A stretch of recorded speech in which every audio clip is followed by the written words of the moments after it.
ભાજપ નેતાનો પુત્ર વિજય ભાભોર બૂથ કેપ્ચરિંગની આ કરતૂત બાદ પોલીસે કરી છે ધરપકડની સાથે જ તેના એક પછી એક નવા કાંડ બહાર આવ્યા। મહીસાગરના ગોઠી મતદાન મથકે પણ વિજય ભાભોરે કરી હતી દાદાગીરી। વિજય ભાભોરે કોંગ્રેસ એજન્ટ સનાભાઈ તાવિયાડને ધમકાવ્યા હતા।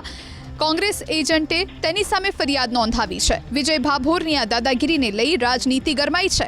કોંગ્રેસ અને આમ આદમી પાર્ટીએ ભાજપ પર આકરા પ્રહાર કર્યા। દાહોદથી કોંગ્રેસ ઉમેદવાર પ્રભાબેન તાવિયાડીએ ફેર મતદાનની માંગ કરી છે।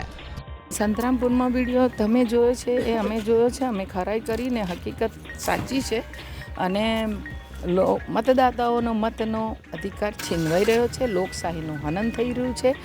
આ થઈ રહ્યું છે ભાજપના નેતાઓના અહંકાર અને એમને ઉપરથી પણ એ જ પ્રોત્સાહન આપવા માટે આપવામાં આવે છે, એટલે એમને કોઈ બગાડી લેતું નથી એવા શબ્દો પણ વાપરે